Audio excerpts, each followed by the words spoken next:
Hello केमती अच्छा आपण मैंने बहुत दिन पर देखा साक्षात होची मु पुणी अथरे बाहर जाइए गोटे नुआ यात्रा आपण मैंने भावुवे ये उदुदिया खरा समय मु जैकेटा पिंधिकी कहीं बुलूची एक्चुअली एटा एक खरा दिन नुह एटा तो से शीतुआ दिन गोटे सुंदर यात्रा थी जोटा कि नुआ वर्ष पाखापाखि मुझे बुलापी जाए जी मत लगुच आपण मैंने देखिकी जानी ही पारुथे जे मु कौ जगह को जाइली।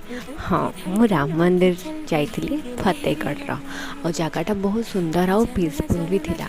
राम मंदिर दर्शन तो बहुत सुंदर है तापर आमको लगे भोक तो बाटर आम खोजी खोजी जाए पहुँचलु गोटे नुआ खोली रेस्टोरेंट जार कि वाइब बहुत ही भल थिला। माटीर कांथ बुद्धिस्ट फ्लैग रे भर्ती होता तार ऊपर छात जोटा कि बहुत ही पीसफुल थिला। देन आम से लंच कर सारी बाहर जाइलु टी ब्रिज को।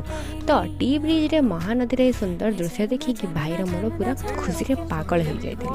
सेटा तो आप जानी पारुथिबे। तो आगो को कौन कौन होची सेति पे स्टे ट्यून।